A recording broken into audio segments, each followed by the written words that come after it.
বুঝবান্না তুলসী দোহার আমরা তোমার অপজবান্না তুলসী দোহার তুমি প্রভু কবুল করো তুমি প্রভু কবুল করো মোদের মোনাজাত আমরা তোমার অপজবান্না তুলসী দোহার আমরা সবাই পাপী দাবি কোন বুদ্ধি নাই তোমার মদদ না পাইলে মোরা আমরা যাব কোথায় তুমি রহিম তুমি রহমান তুমি রহিম তুমি রহমান কবুল করো মোদের মোনাজাত আমরা তোমার অপজবান্না তুলসী দোহার তুমি প্রভু কবুল করো মোদের মোনাজাত আমরা তোমার অপজবান্না তুলসী দোহার সকলে জবান করে বলি আল্লাহু আকবার। সবাই খুশি না বাজা? কারা কারা খুশি দুই হাত করে দেখান। লিল্লাহি তাকবীর। সবাই হাত উঁচু করে লিল্লাহি তাকবীর। একটু হাতটা নাড়া দেন। দিচ্ছেন সবাই দিচ্ছেন? ওই হাতটা মুখ করেন, আবার ছেড়ে দেন, আবার হাত মুখ করেন, আবার ছেড়ে দেন। এবার আল্লাহু আকবার হাত নামান। এই আপনাদের সঙ্গে ধ্যান করলাম কেন জানেন? আপনাদের সঙ্গে আমার সম্পর্ক নাই, এটা ভালোবাসা অর্জন করলাম। আপনারা খুশি তো ইনশাল্লাহ? যদি খুশি থাকে তাহলে ফাঁকা জায়গাগুলি একটু পূরণ করে বসেন ইনশাল্লাহ। আসেন, মানুষ পুস্তকে খালি থাক, সমস্যা নাই। আমার সঙ্গে আমাদের বিশ্বাস কি বলে গেছে? আল্লাহ আলাদের সহবতে যাওয়া এবং থাকা এটা মন্দির চাওয়া। আসলে দাদা একটু ফাঁকা জায়গা রাখবেন না ইনশাআল্লাহ। আশা করা যায় এই যে নেত্রকোনার মানুষ, বারহাট্টা থানার মানুষ, পিছনে জায়গা ইনশাআল্লাহ পরিপূর্ণ হয়ে যাবে। বরং ইনশাআল্লাহ আলেমদের সামনে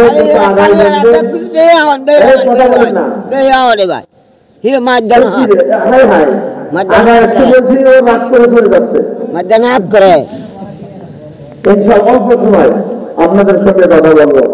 এবার শোনেন, আমার তো এলেন নয়, কালাম নয়, কিছু নাই, কিন্তু একটা জিনিস আমার আছে। দেখছেন কি? আল্লাহ তাআলা চেয়ার একদম ভরে গেছে। আল্লাহ তাআলা দেহ দিচ্ছেন, চেয়ারে শুধু দিয়ে এলেন, কালামও দিয়ে নাই, কিন্তু একটা জিনিস আল্লাহ দিচ্ছে। ইনশাআল্লাহ অল্প সময় আপনাদের সঙ্গে কিছু কথা বলবো। যে আয়াতটা আমি তেলাওয়াত করেছি, আমার বিষয়বস্তু হচ্ছে তাকওয়া। বিষয়বস্তু কি? তাকওয়া শব্দ তো আল্লাহর ভয়। এই তাকওয়া এখন সবথেকে বড় আমাদের ইম্পর্টেন্ট তাকওয়া। খুব মারাত্মক একটা বিষয়বস্তু দিচ্ছে আমাদের। আল্লাহ যদি তৌফিক দান করে, যে আয়াতটা আপনাদের সামনে আমি তেলাওয়াত করেছি, এই আয়াত থেকে কিছু কথা আপনাদেরকে শোনাবো। আল্লাহ যদি তৌফিক দান করেন, আপনারা যদি দোয়া করেন এবং ইখলাসের নিয়তে আমল নিতে বসেন, বলবেন তো ইনশাআল্লাহ। কেউ উঠাতে করবেন না তো? আপনারা মেজবান, আমি কি মেহমান? আমি কি?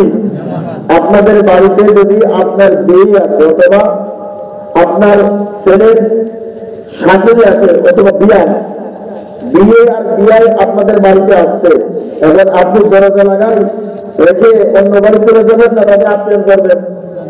যদি আপনি দরজা লাগাইয়া খানা না দেন, আদর না করেন, তাহলে বাড়িতে বলবে কি? যে বাড়িতে মেয়ে বিয়ে দিছি ভালো না, ছেলে ভালো না, ছেলে বাপ মাও ভালো না। আপনারা আপনারও মেহমান, আমিও মেহমান। আমাকে রেখে যদি আপনারা চলে যান, তোমার চার দেবেন আপনাদের, তাহলে ভালো না খারাপ? ভালো না খারাপ? এটা গত বছর আপনাদের এখানে মাহফিল আছে, আর এই বছর একটা বছর ধরে আলেমদের সঙ্গে আপনাদের সাক্ষাৎ হয়। একটা বছর কষ্ট মেহনত করে অনেক কষ্টের বিনিময় একটা মাহফিল করে। আপনাদের তো এখন না, আপনারা বয়ান শুনে 500-1000 টাকা দিয়ে চলে যান। আর যারা মাদ্রাসার খেদমত করে উস্তাদ যারা অভিভাবক আছে তারা একটা বছর ফিকির করে, একটা বক্তা আনা নেওয়া, খরচ, মাহফিলি খরচ, প্যান্ডেল খরচ, মাইক খরচ, খানার খরচ, মাদ্রাসার বেতন, অনেক কিছু, অনেক কষ্ট। আপনারা বয়ান শুনে কিন্তু সবাই বাড়িতে যাবেন, আরামে ঘুম যাবেন, ফজর নামাজ হলো কিনা ওরা দেখবেন না। কিন্তু যারা মাদ্রাসা পরিচালনা করতেছে তাদের ঘুম নাই। আপনারা কিন্তু যে ঘুমাবেন, আমার কিন্তু ঘুম নাই। আমার জমা পাওয়া দিব ঢাকাতে, যত রাত আমার ঢাকাতে যেতে হবে। আপনারা খালি দেখলেন এইটা, কিন্তু হুজুর কষ্টটা বুঝলেন না। এই 10টায় রওনা দিছি, 1 কিলো 2 কিলো হেঁটে হেঁটে, একবার প্রাইভেট পাল্টায়, একবার সিএনজি পাল্টায়, একবার অটো গাড়ি পাল্টায়, এই এখানে পর্যন্ত আসছি। এখন আপনারা যদি আমার রেখে চলে যান, কষ্ট পাবেন। যাবেন না তো ইনশাআল্লাহ? আল্লাহ তাআলা এই মুরব্বী বাবা আমার পরিবার পুত্র যুবকদেরকে আল্লাহ এই প্যান্ডেলে জান্নাতের বাগানে আখিরি পর্যন্ত বসার তৌফিক আল্লাহ বলেন আমিন। আল্লাহ যারা মাইকের আওয়াজ শুনতেছেন, একটা বছর কে আপনাদেরকে ডেকেছে, আবার 1 বছর পর ডাকতেছে। অনুরোধ করে বলবো, বাবা ও যুবক, ও বিরুদ্ধ বাবা, ও আমার নওজোয়ান যুবকেরা, অল্প সময় বেহেশতের বাগানে, জান্নাতের বাগানে এসে বসো। আল্লাহ তাআলা জান্নাতের বাগান কবুল করে আমাদেরকে আল্লাহ তাআলা জান্নাতের মেহমান বানায় দিবেন। হাদিস শরীফে আছে, মান ক্বালা লা ইলাহা ইল্লাল্লাহ, যে ব্যক্তি জবান নাড়ায়া নাড়ায়া আল্লাহ তাআলার এই কালিমাটা পড়বে, আল্লাহ তাআলা বলেন তাদেরকে আমি জান্নাত ওয়াজিব করে দিলাম। সুবহানাল্লাহ।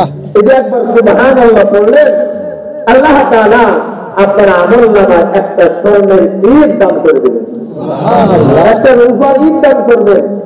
স্বর্ণ এবং রূপা মেশকে আম্বরের গাঁটুরে দিয়া আল্লাহ তাআলা আমাকে আপনাকে জান্নাতের ভিতর ঘর বানিয়ে দিবেন। সুবহানাল্লাহ।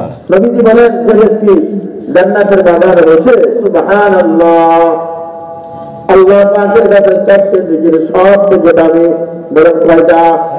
4টা। কথা বলতে বলেন কয়টা? 4টা। আমার বাবা কথা না বললে কিন্তু ভালো লাগে না। এই যারা মুরব্বী আছেন, ওই যারা আপনার কাঠ কাটে, কাঠ আগে মানুষ কুড়াল দিয়ে, আপনার কি বলেন, কুড়াল দিয়ে কাঠ কাটে না, গাছ কাটে না? যে ব্যক্তি কুড়াল দিয়ে কাঠ কাটে অথবা গাছ কাটে, তখন দেখবেন কুড়াল মারার পরে একটা শব্দ দেয়, হু, কথা হয় না। এই হুটা দিলে কিন্তু 2 ডবল শক্তি বাড়ায় দেয়, ঠিক না? আর যখন দাদারা, নানারা, নারীরা কিচ্ছা শোনাইতো নাতিদেরকে, অমুক ব্যক্তির মেয়ে, অমুক ব্যক্তির ছেলে, অমুক ব্যক্তি বাড়িতে আছে, তখন দেখবেন যে শোনে সে একটা সাই দেয়, হু হু কথা বলে। কেন এটা বলে? যে বলতেছে তার জন্য আবেগ সৃষ্টি হয়। আপনারা যদি মুর্দা মানুষের মতন বসে থাকে, হুজুর কি কয়, কি ওয়াজ করে, কিছু বলেন না, শয়তান যা ভালো লাগে না, একটা বিড়িটা নিয়ে, ঠিক না? কথা বলবেন, ঠিক আছে ইনশাআল্লাহ? কথা বলবেন তো ইনশাআল্লাহ? আল্লাহ পাকের কাছে 4টে জিকির সব থেকে দামি। কয়টা? এখন তো জিকির শুরু হয়ে গেছে, কথা হয় না। নেটে দেখো না, কাপড় খুলে দেয় ঘু, এই বলে জিকির। কি জিকির করে? জিকির নেই, আল্লাহ না আমার ভিতরে আছে। আমি মনে করি কি জিকির শুরু হয়ে গেছে, বুঝি না। নবীজি বলেন 4টে জিকির সব থেকে দামি। আল্লাহ পাক রব্বুল আলামিন 4টে জিকির সব থেকে দামি। একটা জিকির হলো সুবহানাল্লাহ, দ্বিতীয় জিকির হলো আলহামদুলিল্লাহ, তৃতীয় নম্বর জিকির হলো লা ইলাহা ইল্লাল্লাহ, 4 নম্বর জিকির হলো আল্লাহু আকবার। আল্লাহর নবী বলেন, যে ব্যক্তি 4টে জিকির সকাল সন্ধ্যা জবান নাড়ায়া নাড়ায়া নামাজের পরে পড়বে, নামাজের পরে পড়বে সুবহানাল্লাহ, আলহামদুলিল্লাহ, লা ইলাহা ইল্লাল্লাহ, আল্লাহু আকবার, এই 4টে জিকির তার সমস্ত আশা ভরসা তার সমস্ত পাওনা দাওনা আল্লাহ তাআলা পূরণ করে দিবে। সুবহানাল্লাহ। নবীজি বলেন বাজার আমার হাতের মুসলমান শোনো, নবীজি বলেন 5 ওয়াক্ত নামাজের পরে যদি 3টা সূরা কেউ যদি পড়ে, যে সূরা 3টা আমরা সকলেই জানি সকলেই পারি, 5 ওয়াক্ত নামাজের পরে 3টা সূরা যদি কেউ পড়ে, 1 নম্বর সূরা হলো সূরা ইখলাস, 2 নম্বর সূরা হলো সূরা ফালাক, 3 নম্বর সূরা হলো সূরা নাস। এই 3টে সূরা যদি কোনো বান্দা 5 ওয়াক্ত নামাজের পরে, নারী হোক আর পুরুষ হোক, এই 3টা সূরা যদি নিয়মিত পড়ে, আল্লাহ পাক রব্বুল আলামিন সমস্ত গায়বী খাজানা থেকে তার মনের মাকসাদ গুলি আল্লাহ পূরণ করে দিবে। কোনো মাজারে যাওয়া লাগবে না, বাজান কোনো গির্জায় যাওয়া লাগবে না, কোনো বাবার কাছে যাওয়া লাগবে না, কোন দেওয়ানবাগি, কুতুববাগি, রাজারবাগি, হুক্কা বাবা, তেল বাবা, বক্তা বাবা, ল্যাংটা বাবা, খাগর বাবা, কোন বাবার কাছে যাওয়া লাগবে না। 5 ওয়াক্ত নামাজের পরে যদি 3টা সূরা নিয়মিত করেন, আল্লাহর নবী বলেন তার সকল মনের আশা মুস্তাজাব বানায় দিবে। তুমি যে দোয়া করবা আল্লাহ পাক সেই দোয়া কবুল করবে। আল্লাহর নবী হযরত ঈসা আলাইহিস সালাতু ওয়াস সালাম, হযরত ঈসা আলাইহিস সালাতু ওয়াস সালামের বাবা নাই, বাবা সারা সন্তান দিয়েছে, তার মায়ের নাম হলো মারিয়াম। হযরত মারিয়াম আলাইহিস সালাতু ওয়াস সালামের বাবার নাম হলো ইমরান। আল্লাহু আকবার। হযরত মারিয়াম আলাইহিস সালাতু ওয়াস সালামের বাবা একজন নবী, তার খালু একজন নবী, তার ছেলেও একজন নবী। বলবেন কি তাদের নাম কি?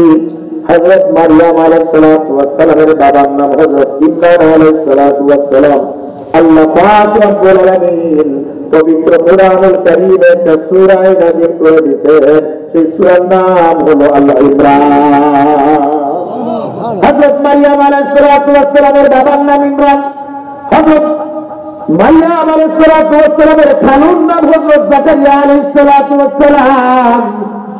মারিয়াম আলাইহিস সালাতু ওয়াস সালামের বাবা ইমরান আলাইহিস সালাতু ওয়াস সালাম 5 ওয়াক্ত নামাজের পরে আল্লাহর দরবারে দোয়া করতেন, আল্লাহ রব্বি হাবলি মিনাস সালিহিন, আল্লাহ তুমি একটা নেককার সন্তানের ব্যবস্থা করে দাও। আর আমরা আল্লাহর কাছে চাই না, বাবার কাছে যে চাই, বাবার একটা সন্তান দাও, পীরের কাছে যে বলে পীর একটা সন্তান দাও। খবর নিয়ে দেখা গেল যে পীরের কাছে সন্তান চায়, ওই পীরেরই কোনো সন্তান হয় না। হযরত ইমরান আলাইহিস সালাতু ওয়াস সালাম কার কাছে চাইছে? আল্লাহর কাছে। জোরে বলেন না কার কাছে? আল্লাহর কাছে। হযরত ইমরান আলাইহিস সালাতু ওয়াস সালামের কাছে সন্তান চেয়েছে 5 ওয়াক্ত নামাজের পরে, রব্বি হাবলি মিনাস সালিহিন, আল্লাহ তুমি একটা নেককার সন্তান দিও। যদি এই সন্তান যদি তুমি দাও, আমি যে ফিলিস্তিনের জমিনে যে মসজিদ যা আছে বাইতুল্লাহ, আমাদের প্রথম কিবলা ছিল এটা, আর এখন তো আমাদের কিবলা হলো খানা কাবা, এর আগে আমাদের কিবলা ছিল বাইতুল্লাহ। একটা নেককার সন্তান যদি তুমি দাও, এই বাইতুল আকসার খাদেম বানাবো। ও মানে হাতের মুসলমান, আমার যুবক, হযরত ইমরান আলাইহিস সালাতু ওয়াস সালাম আল্লাহর কাছে দোয়া করে, আল্লাহ একটা নেককার সন্তান দিও, সন্তান যদি তুমি দাও আমি বাইতুল আকসার খাদেম বানাবো। বলেন তো ছেলে খাদেম হয় না মেয়ে খাদেম হয়? ছেলে। ধরে কন না, ধরে কন না। মসজিদে ইমাম ছেলে হয় না মেয়ে হয়? ধরে কন না। এখন মেয়েরাও ইমামতি করে, সেই দলের নাম হলো হিজবুত তাওহীদ। বলেন তো মেয়ে যদি ইমামতি করে অবস্থা কি? অবস্থা খারাপ না? কারণ পর্দা করা ফরজ। এই কথাগুলি আপনাদের যে মাহফিলের উদ্দেশ্য করে যে মাহফিল হয়েছে মাদ্রাসা, এইটা হলো মহিলা মাদ্রাসা, এখান থেকে এগুলাই শিক্ষা দেয়, আদব আখলাক শিক্ষা দেয়, পর্দা শিক্ষা দেয়। আমি বলি না আপনি আপনার মেয়েকে কলেজে পড়ান, নিষেধ করবো না। আপনার মেয়েকে ভার্সিটিতে পড়ান, আমি নিষেধ করবো না। যদি 3 বছর 4 বছর যদি মাদ্রাসায় মেয়েটাকে পড়ান, কোরআন যখন দিলের ভিতরে যাবে, কখনো ভার্সিটিতে যাবে, কলেজে যাবে, ওই মেয়ে কোনদিন বেপরদা যাবে না, পর্দার সঙ্গেই যাবে। ভাইরা আমার, বন্ধুগণ আমার, হযরত ইমরান আলাইহিস সালাতু ওয়াস সালাম আল্লাহর কাছে দোয়া করে, আল্লাহ তুমি আমার একটা নেককার সন্তান দিও, দায়িত্ব লাগছে খাদেম বানাবো। হযরত ইমরান আলাইহিস সালাতু ওয়াস সালাম 5 ওয়াক্ত নামাজের পরে দোয়া করে, রব্বি হাবলি মিনাস সালিহিন, আল্লাহ তাআলা কবুল করে ফেলেছে ছেলে সন্তান না মেয়ে সন্তান। আল্লাহু আকবার। কি সন্তান? কি সন্তান? মেয়ে সন্তানকে কবুল করে ফেলেছে।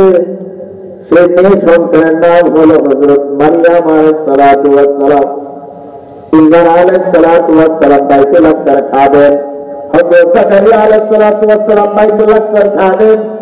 এইবার খাদেম হযরত মারিয়াম আলাইহিস সালাতু ওয়াস সালামকে বাইতুল আকসার কিনারে একটা রুম বানিয়ে দিলেন। হযরত মারিয়াম আলাইহিস সালাতু ওয়াস সালাম ওই ঘরে তিনি বসবাস করেন, খানা পিনা খান। একদিন তার খালু হযরত জাকারিয়া আলাইহিস সালাতু ওয়াস সালাম হযরত মারিয়ামের ঘরের ভিতরে ঢুকলেন।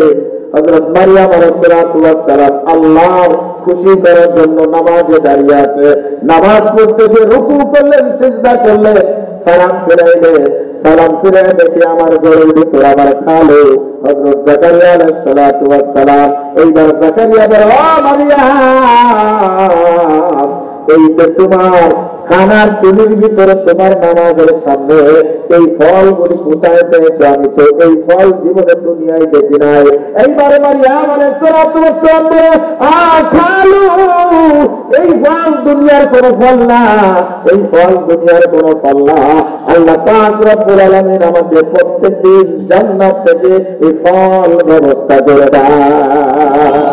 আল্লাহ আল্লাহ মুবারক নাম है, अल्लाह अल्लाह ऐसे तू का काम है, या इलाही तू मेरा माबूद है, या इलाही तू मेरा माशूक है।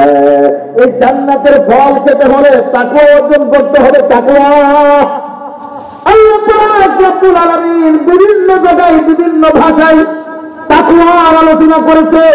আল্লাহ পাক রব্বুল আলামিন বলেন, ইয়া আইয়ুহাল্লাযীনা আমানু তাকুল্লাহা হাক্কা তুকাতিহি ওয়া লা তামুতুন্না ইল্লা ওয়া আনতুম মুসলিমুন।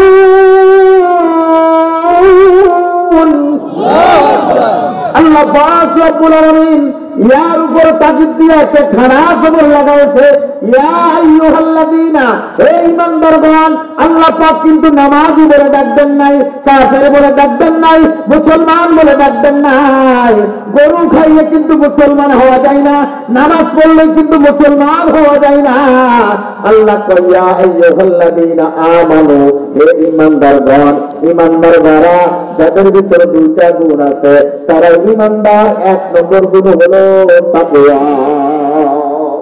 তাকওয়া যদি আপনার ভিতর থাকে তাহলে আপনি কখনো শোনো, কান্ডা চালা করে শোনো, তাকওয়া যদি আপনার ভিতর থাকে তাহলে তুমি কখনো এই চোখ দিয়া স্টার জলসা জি বাংলা দেখতে পারো না, ঠিক কিনা? আমার কলিজার টুকরা যুবক, তোদের ভিতর তাকওয়া যদি থাকে তাহলে ওই গাছের নিচে, ওই আমবাগের নিচে, এই বাঁশবাগের নিচে রাতের বেলা পাবজি খেলতে পারো না। কত যুবক দেখো কলা গাছের নিচে কি করে মার মার মার। আমি একদম ডর আছে, কি কারে মারে? ওর যে মোবাইল মারে। হ্যাঁ যুবক, ঠিক কিনা? হ্যাঁ যুবক, তুমি আঙ্গুল দিয়ে মারো, আবার এই আঙ্গুলে আমার মোজা লাগাইছে, মোজা সারা তাই ক্লিপ মারে। আমি একদিন জিজ্ঞাসি যে এই বেলা পায়ে মোজা লাগায়, হাতে মোজা লাগায়, আঙ্গুল লাগাচ্ছে। হাত তো অনেক সময় আপনার খসখসে হয় না, মানে খসখসে না তো ক্লিপ গুলা মারে না, না মারে তো লস হয়ে যাবে, হাতে মোজা লাগায়। তাই মার মার মার, আল্লাহ তার যতই মারবি মার, এই আঙ্গুল কিন্তু সাক্ষী বলে আমি বলি না। আল্লাহ পাক রব্বুল আলামিন সূরা ইয়াসিন এর বিষয়ে একটা আয়াত নাযিল করে দিয়েছে, আল ইয়াউমা নাখতিমু আলা আফওয়াহিহিম وتكلمنا أيديهم وتشهد أرجلهم بما كانوا يكسبون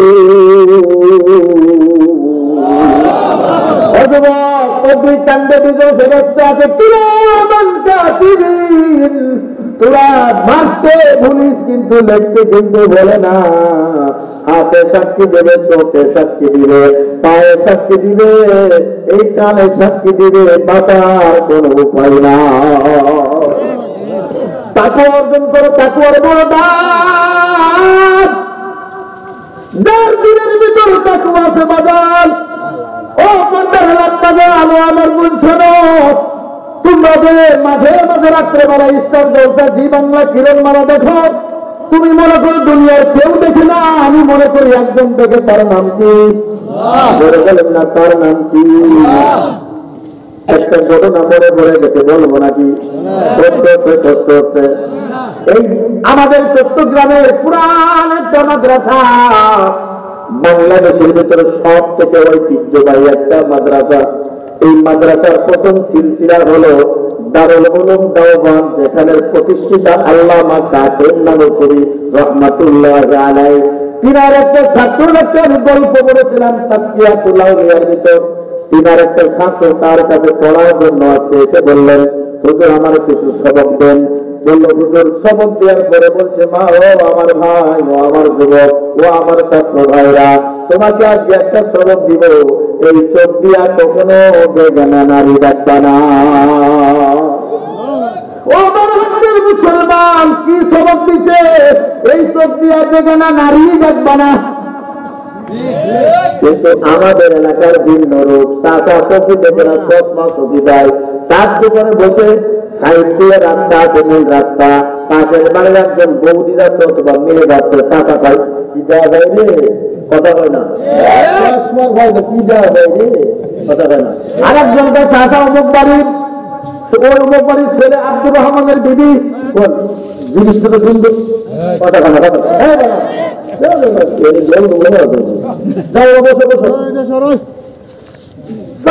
চশমার ভাগ দিতে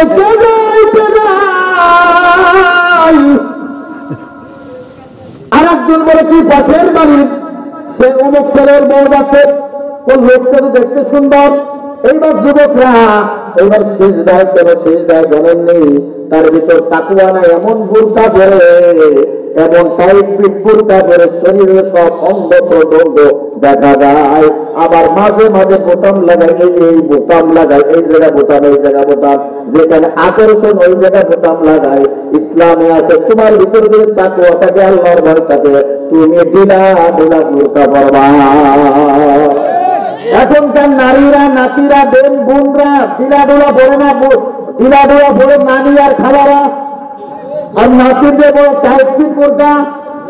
বোরকার নিচে কি জমা পড়েছে দেখার কোন সুযোগ নাই। বোরকারা চক থেকে বোরকা, এখানে এম্বোটারি, এখানে এম্বোটারি, এখানে টাইট, এখানে ঢিলা, এখানে ঢোলা। না রে বাজার না, তুমি এমন বোরকা পরবা তোমার শরীরের কোন অঙ্গ যেন দেখা না যায়।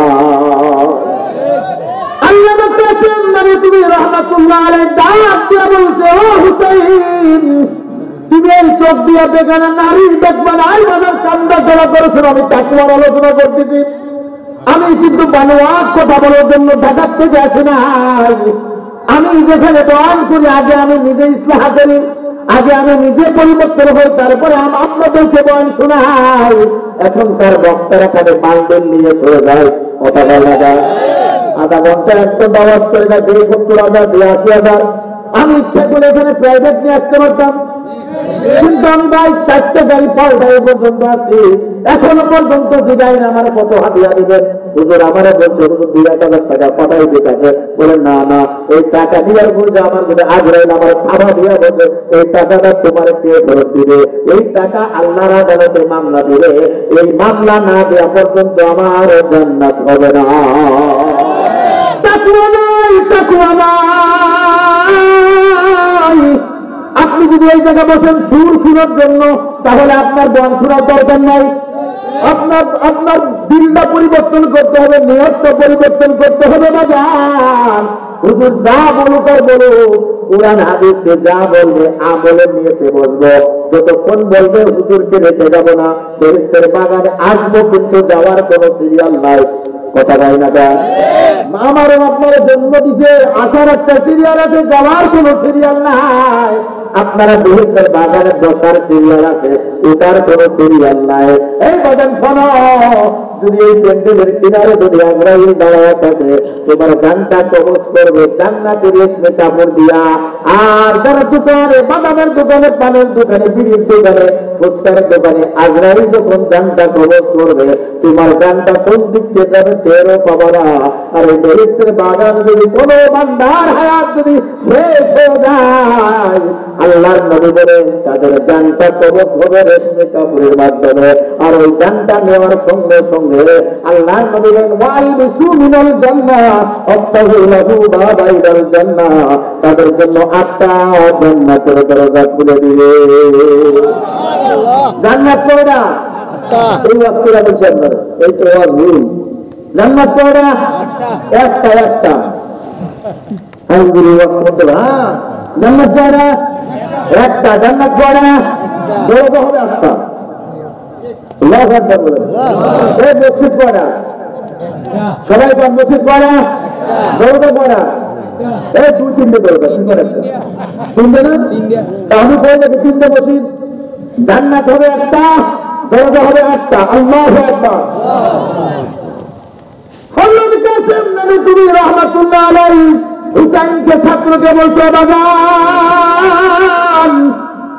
এই চোখ দিয়া বেগানে নারী দেখবে, নারী দেখবে, চোখ তোমার সাক্ষী দেবে তাকওয়ার আলোচনা, তাকওয়ার বিষয়।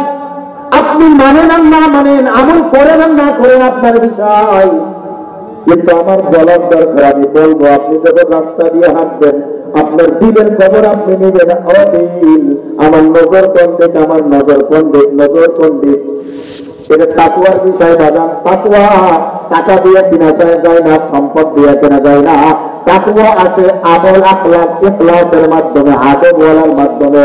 এই তাকওয়া অর্জন করতে হলে আল্লাহ ওয়ালার দরবারে যাইতে হবে।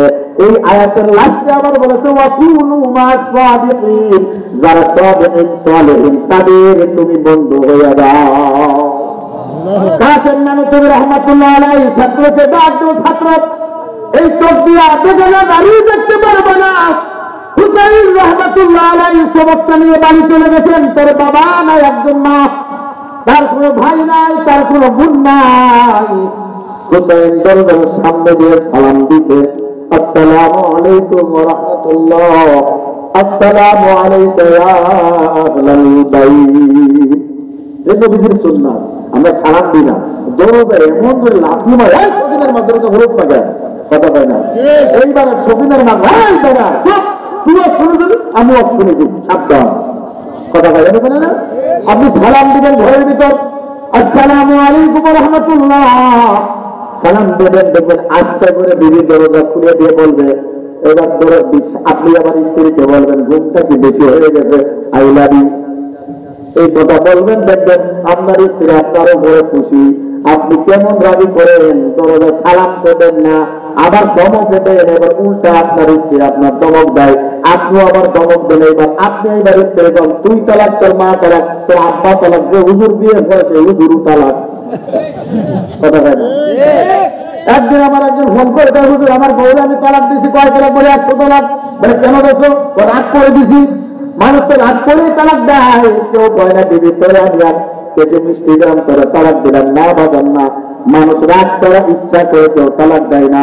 মুসলমানদের ভিতরে সব থেকে নিকৃষ্ট কাজ হলো দুইটা, একটা হলো বউ তালাক দিয়ে, আর একটা হলো ভিক্ষা করা। আর এটাই মুসলমানদের ভিতরে বেশি। হুসাইন রাহমাতুল্লাহ আলাইহি বাড়িতে যে সালাম দিয়েছেন, আসসালামু আলাইকুম ওয়া রাহমাতুল্লাহ, মা দরজা খুলে দিলেন। জ্বলন্ত করে সন্তান দুইটা চোখে হাত লাগাইয়া মাথার নিচের দিক দিয়ে বলেন, বাবা তুমি আমার সামনে আসবে না, তুমি আমার সামনে থেকে দূর হয়ে যাও। মা জ্বলন্ত করে বলে, হাই হাই, আমি তোর মা, আমি তোর মা 10টা মাস 10 দিন গর্ভ ধারণ করি, তুই আমাকে তারাই দেখছো কেন? বলে আমার হুজুর বলেছে বেগানা নারীর দিক তাকানো যাবে না। কি তাকওয়া তাদের ভিতর। ইমাম সাহেব বলেছে আজকের থেকে আর গুনাহ করবা না, আজকের থেকে আর অপরাধ করবা না, জিনা করবা না, নামাজ কাজা করবা না, সুদ খাবা না, ঘুষ খাবা না, বিড়ি টানবা না। হুজুর কই কইছে আমি আমল করবো না। কিন্তু হুসাইন রহমাতুল্লাহ আলাইহি মায়ের সামনে যে বলছে না গো, হুজুর বলেছে বেগানা নারীর দিক তাকানো যাবে না। আমি তো জানি তুমি একজন নারী, তুমি একজন মহিলা। হুজুর তো এটা বলে নাই, অমুক ব্যক্তি এটা তো বলে নাই। মায়ের সামনে হুসাইন যায় নাই, মায়ের একটা নজর দেখি নাই। বলেন তো শরিয়াতে সন্তান মায়ের সঙ্গে দেখা দেওয়া হালাল না হারাম? জোরে কর না, জায়েজ না না জায়েজ? সন্তান মায়ের দেখবে, ছোট হোক আর বড় হোক। কিন্তু হুসাইন যে হুজুর বলেছে বেগানা নারীর দিক তাকানো যাবে না। হুসাইনের মা চোখের বাড়ি ছেড়ে চলে টানতে আর বলে আল্লাহ, আমার গর্বের ভিতরে একটা নেককার সন্তান তুমি দিয়েছো, তাকে আমার সন্তান দিয়েছো। আমি মা আমার দিক তাকাই না, উস্তাদের কথা আমল করেছে, বেগানা নারীর দিক তাকাই না। সন্তান খাবার দিয়ে দেয়, সন্তানের সামনে খাবার দিয়ে দেয়, মা কিন্তু আসে না। এবার পর্দার অভাব থেকে মা সন্তানকে ডাক দিয়ে বললেন, সন্তান, যে হুজুর তোমাকে বলেছে চোখ দিয়া দেখে না নারী দেখা যাবে না, এই হুজুরের কাছে একটা প্রশ্ন করবা। হুজুর, আমার মা উল্টা প্রশ্ন করেছে কার সঙ্গে দেখা দেওয়া যায়, কার সঙ্গে দেখা দেওয়া হারাম। পরের দিন হুসাইন রহমাতুল্লাহ আলাইহি উস্তাদের কাছে যাইয়া সবক শেষ করে বাড়িতে সবাই চলে যায়, হুসাইন রহমাতুল্লাহ আলাইহি যায় না। হুসাইন বলে, হুজুর আপনার কাছে একটা প্রশ্ন আমার মা প্রশ্ন করেছে। বলে, কি প্রশ্ন? আমাকে গতকাল আপনি বলেছেন এই চোখ দিয়া দেখে না নারী দেখা যাবে না, আমি বাড়িতে যাই আমার মায়ের সঙ্গে আমি দেখা করি না। এই কথা বলার সঙ্গে সঙ্গে কাসেম নানুতুবি রহমাতুল্লাহ আলাইহি ডাকতে বলে, আয় সন্তান, আমার বুকে হায়, আমার বুকে হায়। কাসেম নানুতুবি রহমাতুল্লাহ আলাইহি বুকে নিয়ে চুমু দিয়ে বলো, আমার 1 নম্বর ছাত্র তুই, তোর ভিতর তাকওয়া আছে, তোর ভিতর আল্লাহর ভয় আছে। তোমার মা কি প্রশ্ন করেছে বলো? বলো কার সঙ্গে দেখা দেওয়া যায়, কার সঙ্গে দেখা দেওয়া হারাম? হুসেনকে বলল, এই ব্যক্তির সঙ্গে দেখা দেওয়া হারাম, খালতো বোন, মামতো বোন, চাচতো বোন, ফুফাতো বোন, যাদের সঙ্গে বিয়ে করা জায়েজ আছে তাদের সঙ্গে দেখা দেওয়া হারাম।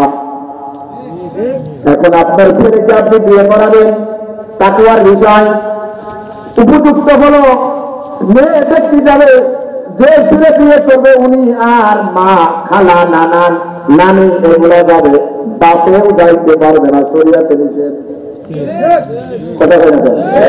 এখন মেয়ে ব্যক্তি বন্ধু, খালতো বন্ধু, মামতো বন্ধু, এইবার ছেলের মেয়ে দেখার জন্য যখন যায়, বন্ধু দেখার জন্য গেছে, এবার বন্ধুরে যায়, ও বন্ধু মাল তো ঠিকই আছে, কথা কয় না, কথা হয় না, সঙ্গে সঙ্গে জিনার গুলো শুরু হয়ে যাবে।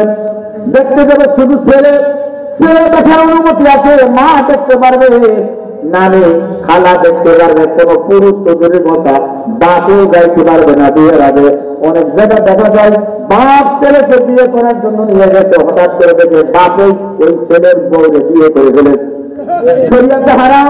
বিয়ের পরে শ্বশুর দেখতে পারবে, বিয়ের পরে শ্বশুর ছেলের বউকে দেখতে পারবে, বিয়ের আগে দেখা সম্পূর্ণ হারাম। তাকওয়ার বিষয়।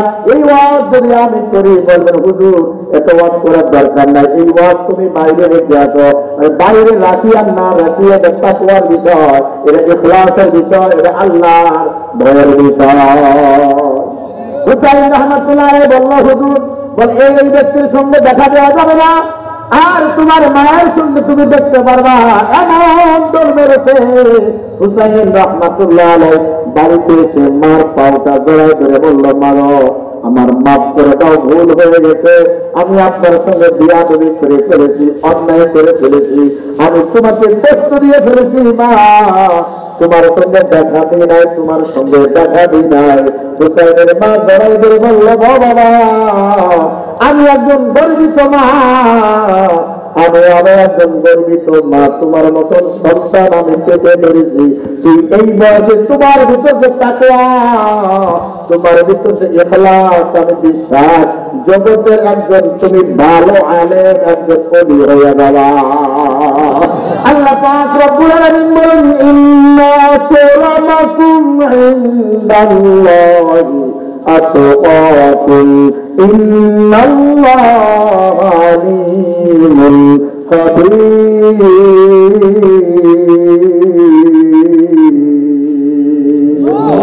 আল্লাহ পাকের কাছে সব থেকে বড় পাওনা হলো তাকওয়া। অনেক আলেম আছে, অনেক আলেম আছে, বক্তা ওয়াজ করে দেয়, ফজর নামাজ পড়ে না।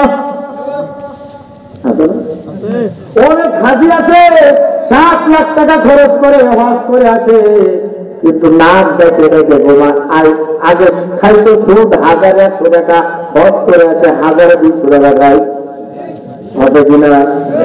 হাজি সাহেব নাম লাগাইছে আলহাজ, আমি বলছি হাজি না, 1 নম্বর পাখি। তুমি হজ করে আসে টাকা লাগাও 1200। দুনিয়ার কেউ দেখো না, দেখো আমার রব তোমার দিকে চাই আছে। আমার উস্তাদেরা, তালেবের ছাত্ররা সকলেরই মানটা শোনা দরকার। তাকওয়ার বড় দাম, তাকওয়া টাকা দিয়ে কিনা যায় না, তাকওয়ার তওবা দিয়ে কিনা যায় না। তাকওয়া কিনা হয় আল্লাহকে মহব্বত করার কারণে, ইখলাসের মাধ্যমে, নামাজের মাধ্যমে, ভালো চরিত্রের মাধ্যমে একমাত্র তাকওয়া অর্জন করা যায়। এই তাকওয়া তারিখে আল্লাহ পাক রব্বুল আলামিন বিনা হিসেবে জান্নাত দিবে। আল্লাহর নবীর দ্বিতীয় নম্বর সাহাবী হযরত ওমর ইবনুল খাত্তাব। আল্লাহর নবীর দ্বিতীয় নম্বর সাহাবী হযরত ওমর শাম দেশ থেকে মদিনায় ঢুকতে, মদিনার কিনারে একজন বুড়িমা একটা পুলটা নিয়ে বসে আছে, পুলটা নিয়ে বসে আছে। হযরত ওমর সালাম দিয়ে বললেন, ও মা, তুমি কে, তোমার বাড়ি কোথায়? বুড়িমা ডাক দিয়ে বলছে, তুমি কে, তোমার আমি চিনি না, তোমার কাছে কেন বলবো আমার বাড়ি কোথায়? বলো মা গো বলো। বুড়িমা বলতেছে, মদিনা থেকে আমার বাড়ি হলো 350 মাইল দূর। আমি মদিনা আছি, মদিনার বুকে একজন খলিফা আছে, তার নাম হলো ওমর। আল্লাহু আকবার। তার সামনে কয়, ওমরের সামনে কয় একজন ওমর আছে, তার কাছে আমি সাহায্যের জন্য আসি, কিছু সাহায্যের জন্য আছে। তিনি নাকি বাইতুল মাল থেকে সাহায্য দেয়, আটা, ময়দা, খেজুর, বকরি দেয়, এই জন্য আছে। কিন্তু 3 দিন হয়ে গেল ওমর আমার খাবার দেয় নাই, আমি আল্লাহর আদালতে মামলা দিয়ে ফেলছি। হযরত ওমর রাদিয়াল্লাহু তাআলা উঠতে দাঁড়িয়ে আছে, দৌড় মেরে বাইতুল মাল দেয়, তার খাদেম কেমন আসলাম একটা উট বের করে, উটের উপরে উট ভর্তি খাবার দাও, আর আমার হাতে রশি লাগাইয়া দাও। এই ভাই, তাকওয়া কি জিনিস, আল্লাহর ভয় কি জিনিস, যার নামে বলা হয় আসাদুহুম ফি আমরিল্লাহি ওমর, লাউ কানা বাদি নবিয়্যুন লাকানা ওমর। নবীর পরে যদি নবী হয়, ওমরকে নবী বানাবে।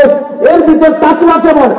এর ভিতর সলিমুল্লাহ আমল নাই, কিছু নাই, এলেম নাই, কালাম নাই, সূরা পড়তে পারছ না, রুকু করতে পারছ না, জানাজার নামাজে কয়টা ফরজ এটাই জানোস না, আবার আল্লাহকে ভয় করো না, কোরআনকে ভয় করো না, নামাজকে ভয় করো না, হুজুরের ভুল করা, মাদ্রাসার ভুল করা তোমার ভিতর বেশি। কথা হয় না, কথা হয় না? দেখবেন যারা মসজিদ মাদ্রাসায় টাকা দেয় না, এরা হিসাব চাই বেশি। বাস্তব না বাস্তব? জীবনে একটা জায়গায় মাদ্রাসার মসজিদ দেয় না, এইগুলা বাইরে বাইরে সমালোচনা করে, মাদ্রাসার হিসেব দেয় না, হুজুর মসজিদের হিসেব দেয় না, কমিটি মনে করবেন এর দুনিয়ার সবথেকে বড় মুনাফিক। 1 টাকা মসজিদ দেয় না, যারা হিসাব দেয় তারা মসজিদে টাকা দেয় না। আমি দেখছি বহু, আজ 28 বছর ইমামতি করি, 28 বছর, আর দিনও ফিরে টাকা দেয়, যেটা আসল চলে না। সব দোকানে পাল্টায় পাল্টায় দেখে কোথাও চলে না, এটা মসজিদ দিয়ে দেয়। এই মসজিদের কেশিয়ার যদি এখানে থাকে, তার কাছে জিজ্ঞেস করবেন কত ছিল টাকা হতো, কত শেষ করে দিন। চলো না, চলবে চলবে চলবে। হযরত ওমর রাদিয়াল্লাহু তাআলা উট করে খাবার নিয়ে আসলেন। আসলাম বললেন, ওই খলিফা রশিটা আমার হাতে দাও। ওমর বললেন, না আসলাম না, যে দৃশ্য দেখে আসছি আল্লাহর আদালতে আমার মা মামলা দিয়ে বলেছে, আল্লাহ যদি কষ্ট করে আর বলে ওয়ালিমান খাফা মাকামা রাব্বিহি জান্নাতান,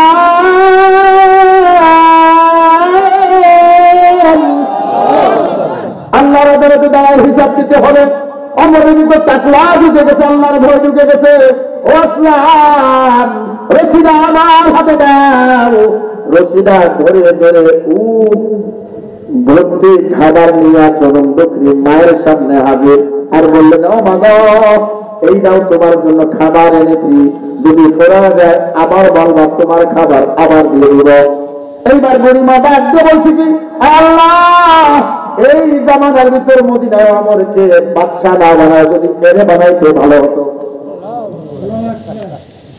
ছেড়ে বানাইতে ভালো হতো, এখনো পরিচয় দেয় না। আর আমরা নেতা এমপির লোক বাপরে বা পাওয়ার কি কথা কয় না, 16 বছর পরিচালনা চালাও নাই, কথা হয় না। জাতির পিতা আমাদের ইব্রাহিমের নাম বলতে পারে না, বঙ্গবন্ধুর নাম বলা হয়েছে, ঠিক কিনা? আওয়াজ করে বলা কথা ঠিক কিনা? জাতির পিতা ইব্রাহিমের নাম পরিবর্তন করে বঙ্গবন্ধুর নাম তুমি বলেছো। 16 বছর পরিচালনা নাই, আর চলতে চাই না। বাংলাদেশে ইব্রাহিমের নাম উত্তরিত হবে, কথা ঠিক কিনা? রাজনীতির কথা নাকি এটা? আমাদের ইমানি দায়িত্ব কথা। আমাদের জাতির পিতাকে হাত তুলে বলো, 2 হাত তুলে বলো আমাদের জাতির পিতাকে। এখন মুখ খুলে বলে আমাদের জাতির পিতা। এই কথা যদি 16 বছর আগে বলতাম, মাইক থাকতো না এখানে, কথা হয় না।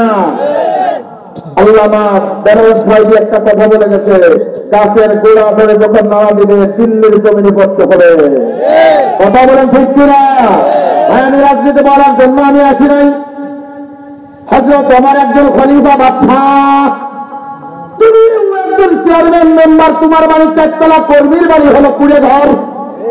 তোমার সরকার এলিম দেশে চাউল দেওয়ার কথা, তুমি চাউল না দিয়ে দেশে গম। তোমাকে রবের মধ্যে তুমি বাস দিতে রাস্তায়, কথা হয় না, কথা হয় না। হযরত ওমর রাদিয়াল্লাহু তাআলা উল্টা ধরে যখন মহিলার কাছে এসে বললেন,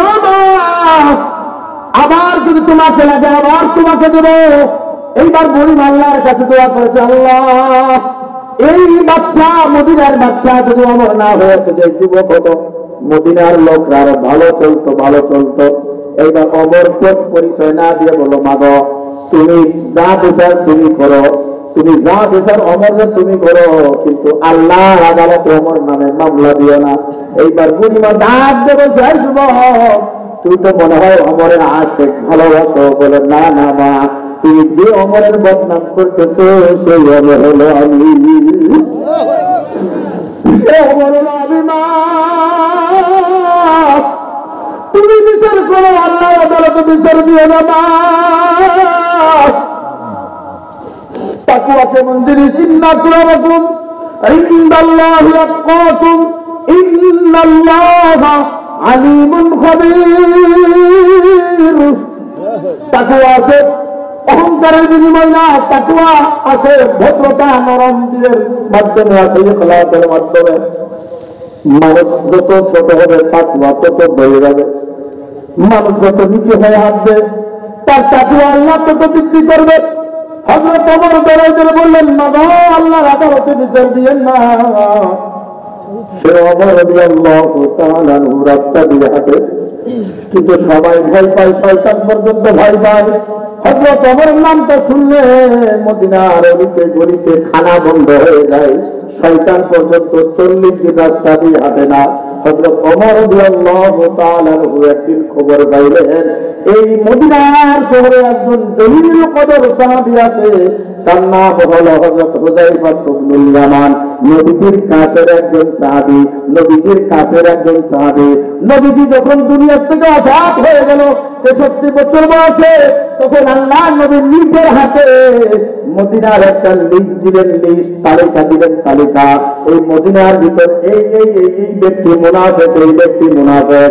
ও বাবার হাতে ভাই করে বলি, ও আমার যুবক, ও আমার বৃদ্ধ বাবা, কাফিরদের ভিতর মুনাফিকি পাওয়া যায় না, ইহুদির ভিতর মুনাফিকি পাওয়া যায় না, বৌদ্ধ, চাকমা, মণিপুরি, পাহাড়ি এদের ভিতর মুনাফিক পাওয়া যায় না, সব মুনাফিক পাওয়া যায় মুসলমানের ভিতর।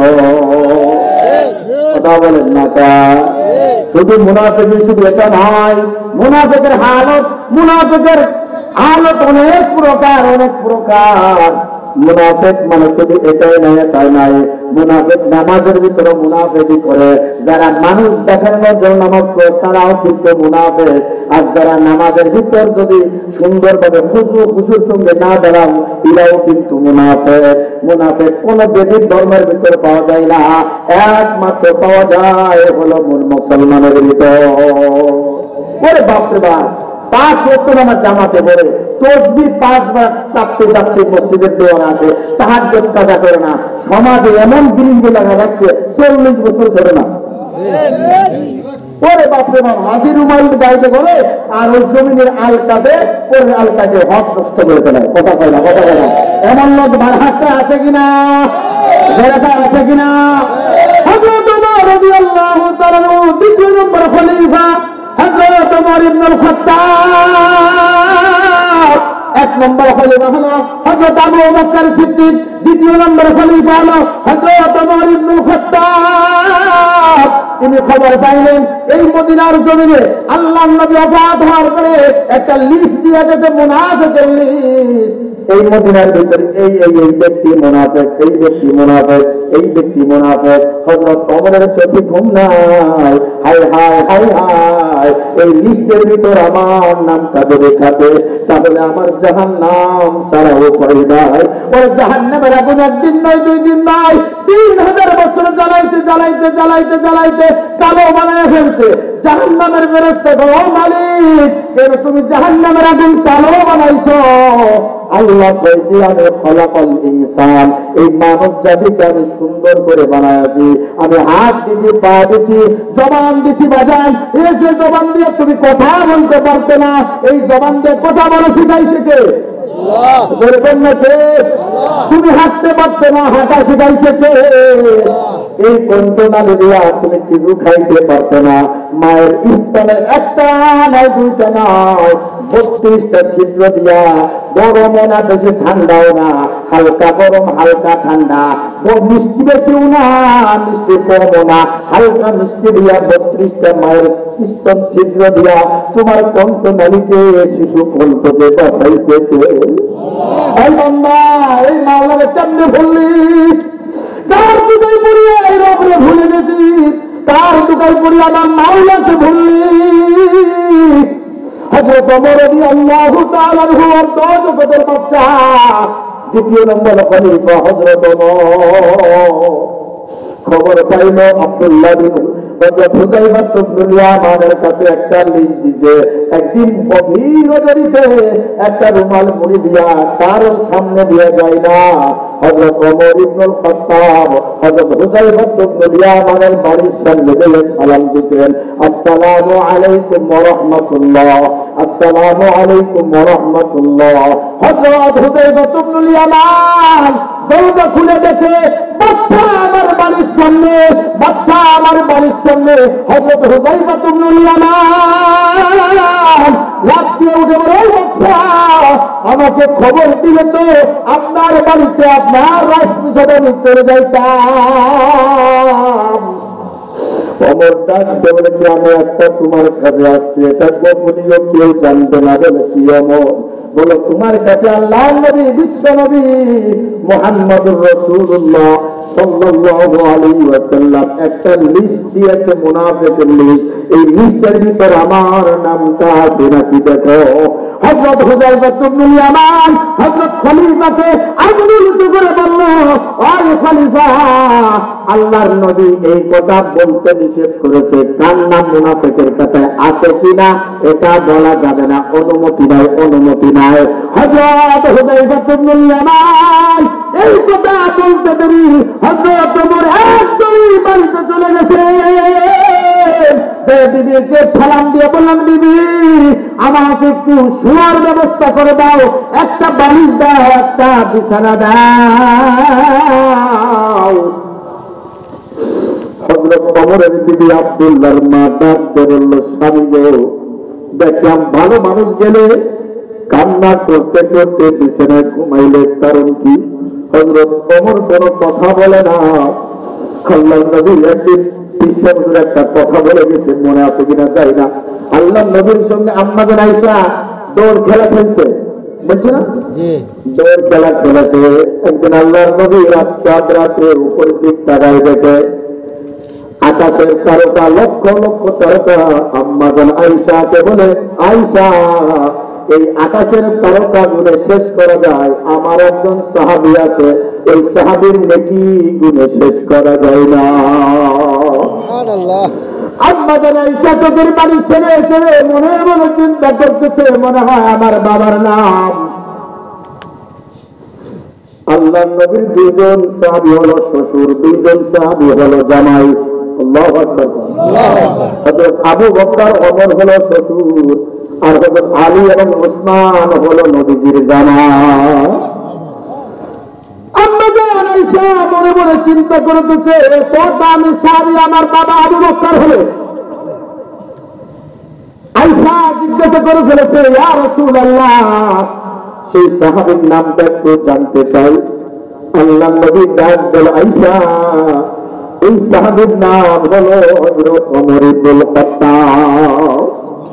আকাশের তারকা গুণা যায়, হযরত ওমরের নেকি গুণে শেষ করা যায় না। কি অর্জন করেছে, কিভাবে তাকওয়ার মাধ্যমে নেকি অর্জন করেছে। আম্মা জান আয়েশার মুখটা মনে করেছিল আমার বাবার নাম কইবেন, এইবার বলে, ও আয়েশা শোনো, সমস্ত সাহাবীর আমল, সমস্ত তাবেঈর আমল, সমস্ত আইম্মায়ে মুজতাহিদিনের আমল, ওলি গাউস কুতুব পীর মাশায়েখ যা কিছু আছে সমস্ত আমল যদি এক পাল্লা রাখা হয়, তোমার বাবার সঙ্গে যে আমার গানের সুরার ভিতর 3 দিন 3 রাত ছিলাম, ওই 3 দিনের আমল যদি এক পাল্লা রাখা হয়, তোমার আবু বকর বাবার আমলের পাল্লা বাড়ি হয়ে যাবে। ইমামুল আউয়ালিন আল-আখিরিন বহর সদা রহমাতাল লিল আলামিন, শুধু ওয়াজুদাত রহমাতাল লিল আলামিন, মসজিদে উশুদ আমার এ জমিন। ভাইরা আমার, বন্ধুগণ আমার, ও সরদার আম্মা জান দিলের কান দিয়ে শোনা, ও আমার কলিজার টুকরা যুবক, ও বিরুদ্ধ হযরত ওমর কথা বলে না, বিবির কোন কথার উত্তর দেয় না। ওমরের ছেলে আব্দুল্লাহ বলে, বাবা কি হয়েছে, খাবার খেয়ে নাও, তুমি তো শুকায় গেছ। বলে, না না না। বলে, কি হয়েছে বলো।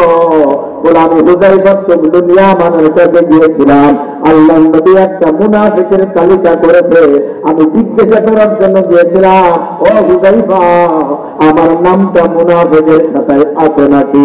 কিন্তু হুযায়ফা আমার নামটা বলি নাই, না জানি মুনাফিকের খাতায় যদি আমার নামটা থাকে, কবরে আমার জায়গা হবে না। কবরের মাটি ডাইনের মাটি, বামের মাটি ডাইনে এমন করে চাপ মারবে, হাতে করে মাস করে ভিতরে ঢুকে দেবে বাজার। এই কবরে আপন বলতে কেউ নাই, মা নাই, বাবা নাই, সন্তান নাই, তোমার স্ত্রী নাই, তোমার পীর নাই, তোমার নেতা নাই, তোমার এমপি নাই। ওই কবরে আপন হবে একমাত্র আল্লাহ। কবর জায়গা ভালো নয়, কবর জায়গা ভালো নয়, আমল দিয়ে কবরে গৃহ সাজিয়ে নিতে হয়। কবর জায়গা ভালো নয়, কবর জায়গা ভালো নয়। 6 দিন পরে নখ খসে যাবে, 9 দিন পরে চুল। 6 দিন পরে নখ খসে যাবে, 9 দিন পরে চুল। কবর গায়ের সামান নিতে কইর না কেউ ভুল। কবর জায়গা ভালো নয়, কবর জায়গা ভালো নয়, আমল দিয়ে কবরে গৃহ সাজিয়ে নিতে হয়। কবর জায়গা ভালো নয়, কবর জায়গা ভালো নয়। 17 দিন পরে পেটে ফেলে এসেছে, ওটার খাদ্য হবে। 7 দিন পরে বসে থাকবে না, কঙ্কাল পড়ে রবে। ঠিক না? 17 দিন পরে পেটে ফেলে এসেছে, ওটার খাদ্য হবে। 7 দিন পরে বসে থাকবে না, কঙ্কাল পড়ে রবে। 90 দিনে হারি গলি সব, 90 দিনে হারি গলি সব আলাদা হয়ে রয় কবর। জায়গা ভালো নয় কবর, জায়গা ভালো নয়। আমল দিয়ে কবর গৃহ সাজিয়ে নিতে হয় কবর। জায়গা ভালো নয় কবর, জায়গা ভালো নয়। হযরত ওমর রাদিয়াল্লাহু তাআলা আনহু বিবির সঙ্গে কথা বলে না, ছেলের সঙ্গেও কথা বলে না। রাজদরবারে তিনি বিচার সালিসে যায় না। টেনশন টেনশন, না জানি আমার নামটা মুনাফিকের কথায় আছে নাকি, আমার নামটা তুমি মুনাফিকের কথায় থাকে। তার দিলের ভিতর কত ভয়, তার দিলের ভিতর কত তাকওয়া। আমরা হাঁটতে গুনাহ, চলতে গুনাহ, কথায় গুনাহ, 24 ঘন্টা গুনার ভিতর আছে, গুনার ভিতর আছে।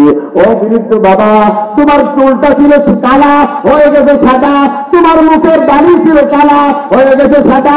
তোমার মুখে তাজা তাজা দাঁত ছিল, তোমার মুখে দাঁত নাই। হাড্ডি খাইতে পারো না, ভালো ভালো খাবার খাইতে পারো না। তোমার কি মরণের চিন্তা নাই, মরণের চিন্তা নাই। তোমার ভিতর দিলে কোনো কিন্তু আল্লাহর ভয় নাই। যদি আল্লাহর ভয় যদি থাকতো, 80 বছর 60 বছরে এই জবান দিয়া বিবি টানতে পারতো না। তোর পকেটে, জিন্সের পকেটে, তোর পকেটে, প্যান্টের পকেটে তুমি হেডফোন রাখতে পারো, তুমি জিন্সের পকেটে মোবাইল রাখতে পারো, কিন্তু তসবিহ রাখতে পারো না। গত 5 দিনের ঘটনা বলছো। আমি যখন মাহফিল করে থেকে দিনাজপুর থেকে আসি, 16-17 বছর 2টা যুবক মোটরসাইকেল থেকে অ্যাক্সিডেন্ট করে দুনিয়ার থেকে চলে গেছে। ও বাজান, আসার একটা সিরিয়াল আছে, যাওয়ার কোনো সিরিয়াল না। কত বাবা এখনো বেশি আছে সন্তান কবরে। দিলের ভিতর ভয় নাই, তাকওয়া নাই। মনে মনে চিন্তা করো আমার জীবনের শেষ মাহফিল, মনে মনে চিন্তা করো আমার শেষ জীবনের শেষ বয়ানের চিন্তা থেকে এই ভয় নিয়ে যদি এই বেহেশতের বাগানে যদি মোরা কবর নিয়ে ইখলাসের নিয়ে বসো, আল্লাহর নবী বলেন তার জন্য আমি 8টা জান্নাতের দরজা খুলিয়া দিব। হযরত ওমর রাদিয়াল্লাহু তাআলা কয়েকদিন যাওয়ার পরে একদিন হালকা বৃষ্টি হচ্ছে, কিতাবের ভিতরে আছে হালকা হালকা বৃষ্টি হয়। হালকা বৃষ্টি হয়, বৃষ্টির ভিতরে একটা রুমাল মুড়ি দিয়া হযরত হুযায়ফা ইবনে ইয়ামানের বাড়ির সামনে গিয়ে সালাম দিতে, আসসালামু আলাইকা ইয়া আহলাল বাইত, আসসালামু আলাইকুম ওয়া রাহমাতুল্লাহ। কে? আমি ওমর। হুযায়ফা দরজা খুলে বলল, বাদশা, ওই বাদশা, আপনাকে না বলেছি মুনাফিকের নামটা বলা যাবে না, মুনাফিকের নামটা বলা যাবে না। ও বাবা, চক্ষুটা বন্ধ করো, মনে মনে চিন্তা করো, জীবনে কত গুনাহ করলাম, অন্যায় করলাম, জীবনে তো কোনোদিন ভয় করলাম না তারে, ভয় করলাম পুলিশে, ভয় করলাম এমপিরে। এতটুকু পর্যন্ত ভয় যদি তুমি আমার আল্লাহকে করো, আল্লাহ পাক রব্বুল আলামিন বলেন, ইন্না আকরামাকুম ইনদাল্লাহি আতকাকুম ইন্নাল্লাহা আলিমুন খাবীর।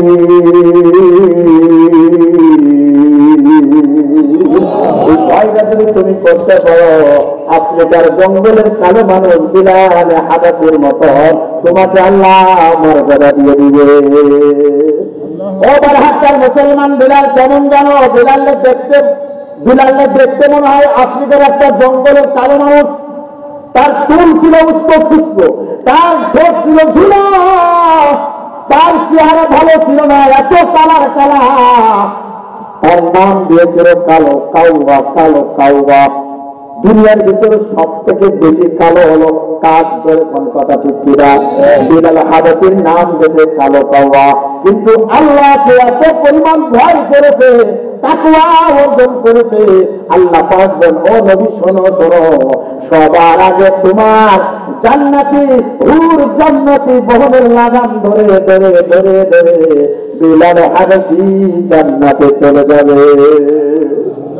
আল্লাহ নবীর সাহাবী হযরত ওমর রাদিয়াল্লাহু তাআলা আনহু চাদর মুড়ি দিয়ে হযরত হুযায়ফার বাড়ির সামনে যে বলে, হুযায়ফা তোমার কাছে আমি মুনাফিকের নামটা দেখার জন্য আসি নাই।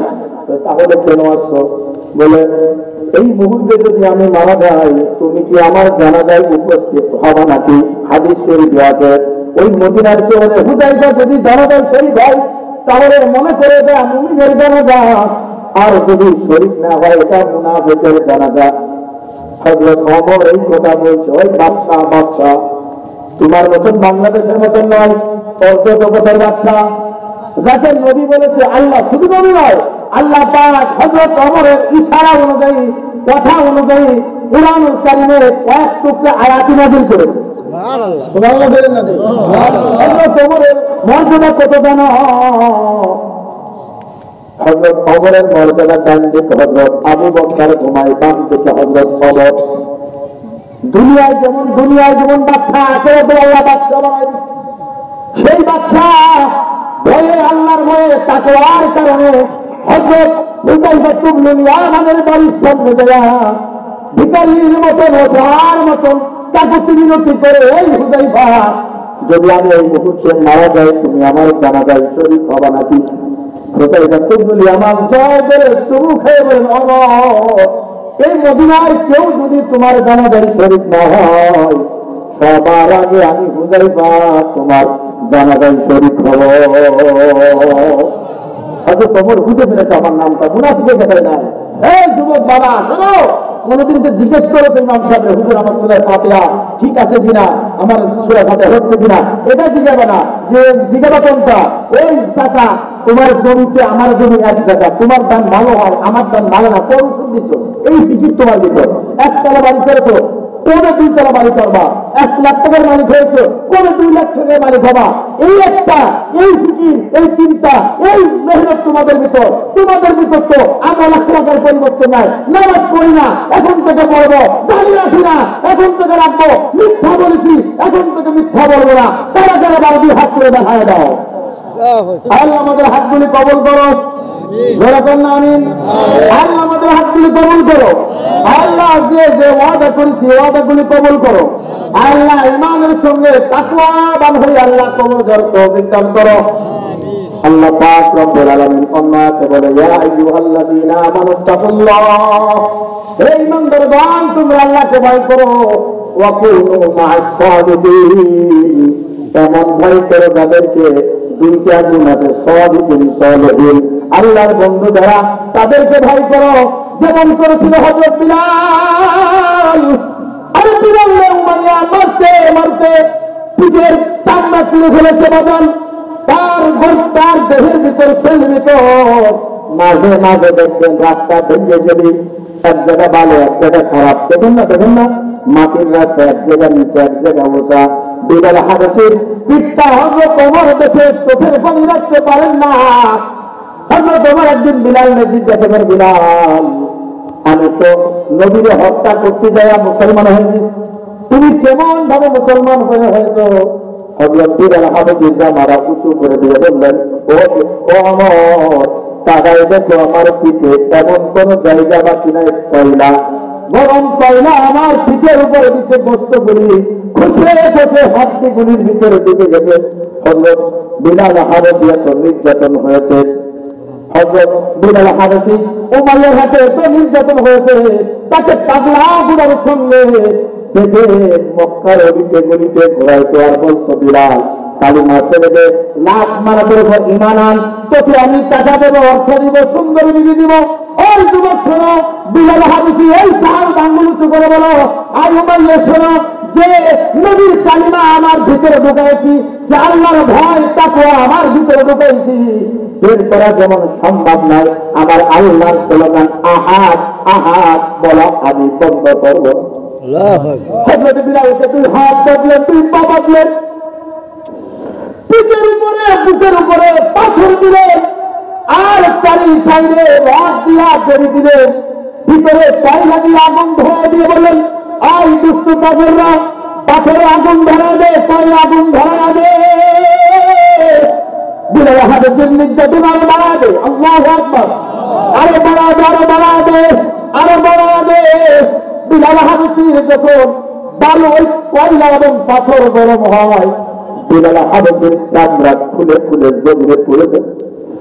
এরপরে টানে টানে উমাইয়া কয়, আই বিলাল, কালিমা সালবে কিনা বল, বলো এক আল্লাহর গোলামি করি, আহাদ আহাদ, বন্ধ করব না। হযরত বিলালকে কি করলো শয়তান ওয়াসওয়াসা দিল উমাইয়াকে, এইভাবে বিলালকে ইসলাম থেকে সরাইতে পারবে না, করে কি করতে হবে, যে জিব্বা দিয়া তার রবে ডাকে, আল্লাহু আকবার, বলে বলল আল্লাহু আকবার, যে জিব্বা দিয়ে তার রবে ডাকে, আহাদ আহাদ বলে ডাকে, ওই জিব্বাই তুমি কেসি দিয়ে ছেড়ে দাও, তোমার আগুনের ছেঁকা লাগায় দাও। বিলালকে দুই হাত দিয়ে দিকে পেরেক মারলে, তাজা মানুষের পেরেক মারলে, তাজা মানুষ কষ্ট লাগাইয়া বিলাল পেরেক মারলেন দুই হাতে, দুই পায়ে পেরেক মারলেন। এইভাবে শরীর উপরে চড়াইয়া বিলাল রাদিয়াল্লাহু তাআলা আনহুকে দূর থেকে একটা লোহার শিক গরম করে নিয়ে আসে, দুইজন সাহাবী জিব্বা টেনে ধরলেন, দুইজন কাফের জিব্বা টেনে ধরলেন, আর উমাইয়া নিজের হাতে হযরত বিলালের জিব্বায় ছেঁকা লাগাইয়া দিলেন। এই মুহূর্তে বিল্লাহ, আমাদের জাতির ইমাম মুয়াজ্জিন বিলাল এক আঙ্গুল উঁচু করে আল্লাহকে বলে, আল্লাহ, যে জিব্বা দিয়া তোমার ডাকতাম, যে জিব্বা দিয়া তোমার ডাকতাম, শেষ পর্যন্ত ওই জিব্বায় ছেঁকা লাগাই দিছে। কেমনে তোমার আহাদ আহাদ বলবো, কেমনে তোমার আল্লাহ আল্লাহ বলবো। ও মালিক, এই মুহূর্তে তোমার শাহাদাত আঙ্গুল দিয়ে ঘোষণা দিয়ে গেলাম, আহাদ আহাদ আহাদ। হযরত বিলালকে নির্যাতন করে মরণগুণ থামি নাই, তিন রাস্তার মোড়ে বিলাল হাবেশীকে ফেলে দিলেন। মানুষ মনে করেছে মারা গেছে, কাফেররা তাকে ধিক্কার জানায়, ফুটু মারে, পাথর মারে। এই রাস্তা দিয়ে হযরত আবু বকর সিদ্দিক আসতেছে। শেষ করে দিয়ে শেষ করে দিয়া চললেই তো হবে না, আমার তো চলার দরকার। চলবে চলবে চলবে। লিল্লাহি তাকবীর, লিল্লাহি তাকবীর। হযরত বিলাল হাবেশীকে তিন রাস্তার মোড়ে যখন ফেলে দিলেন, কাফেররা বারবার ধিক্কার জানায়, বিলাল, যে মাওলার এত পাগল হয়েছে, যে মাওলার এত প্রেমে পড়েছে, সেই মাওলাকে তোর দেখতে আসে না, সে মাওলার এত গুণগান বলার দরকার কি? বিলাল কয়, আমার মালিক আমার কাছে আছে। আল্লাহু আকবার। কি তাকওয়া, কি ভয়। আর আমি আর আপনি গুনাহ করি, অপরাধ করি, মনে মনে চিন্তা করি আমার তো টাকা আছে, ধন আছে, সম্পদ আছে, কে দেখাবে? আরে যখন আজরাইল তোমার হাতে আজরাইল ধরা পড়ে যাবা, ফাইদা জালাহুম লা ইস্তাখিরুনা সাআতান ওয়া লা ইস্তাকদিমুন। কুল্লু নাফসিন যায়িকাতুল মাউত। মরণ থেকে যতই পালাও, মরণ তোমার লইবে ঘুরি। যদিও শুধু আকাশ পানে লাগাও সেটাই সিঁড়ি। কবি বলেন, মৌতু কাসিন কুল্লু নাসিন শারবু, কবর বাইতিন কুল্লু নাসিন দাখিলু।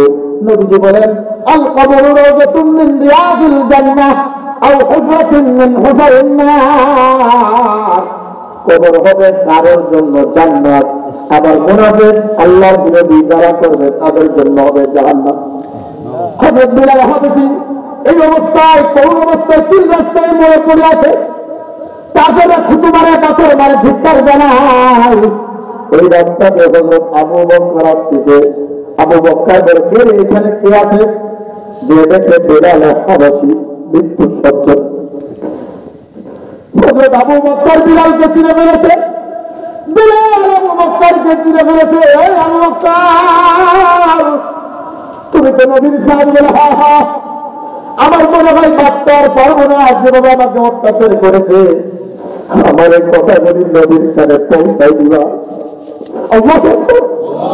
আমি যত নির্যাতন হওয়ার পরও আমি একবার হাত পড়া বন্ধ করি নাই, আল্লাহকে ভুলি নাই, নবীরে ভুলি নাই। আমার নবীর কানে কথাটা পৌঁছাই দিবা। ও নবী, তোমার বিলাল মৃত্যুর আগে তোমারে বলি নাই, তোমার রাসূলকে বলি নাই। হযরত আবু বকর সিদ্দিক রাদিয়াল্লাহু তাআলা আনহু হযরত ওমরকে কিনে নিলেন, তিনি খরিদ করে দিলেন। হযরত আবু বকর সিদ্দিক মদিনায় যারা আল্লাহর নবীকে বয়ান শোনার চোখের পানি ছেড়ে বলে, ইয়া রাসূলুল্লাহ, তোমার একজন আশেক, তোমার একজন পাগল, তার নাম হলো বিলাল। মৃত্যুর আগ পর্যন্ত তোমাকে ভুলি না, হাত দেওয়া বন্ধ করি না। আল্লাহর ভয় যেমন তার ভিতর আছে। ইতিহাস লম্বা, সংক্ষিপ্ত বলার জন্য আপনাদের কাছ থেকে বিদায় নেওয়ার জন্য শেষে একটা লক্ষগুলি বলে চলে যাব। হযরত বিলালকে মসজিদের মুয়াজ্জিন বানাইলেন। কি বানাইলেন? মসজিদের মুয়াজ্জিন বানাইলেন। যখন বিলাল আযান দেয়, হাইয়া আলাস সালাহ,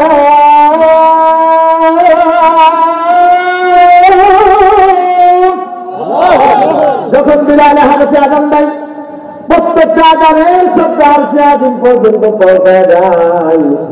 হযরত বিলালের হাবশীর প্রত্যেকে ছাকা দিয়েছিল। আশহাদু বলতে পারে না, আশহাদু বলে। বছর বছর হয়ে গেল, মুয়াজ্জিন শুরু হয়ে গেল। হযরত বিলাল হাবশী একজন মন্তব্য করে বলল, ইয়া রাসূলুল্লাহ, ইয়া হাবিবাল্লাহ, আফ্রিকার একজন কালো গোলাম জাদা গোলাম হযরত বিলালকে কেন মুয়াজ্জিন বানাইছেন? কুরাইশ বংশের ভিতর ভালো ভালো সাহাবী আছে, কণ্ঠওয়ালা সাহাবী আছে, তারে মুয়াজ্জিন বানান, তারে মুয়াজ্জিন বানান। হযরত বিলাল হাবশীর একদিন আল্লাহর নবী ডাকিয়ে বললেন, ও বিলাল, ও বিলাল, ও বিলাল, এদিকে আসো।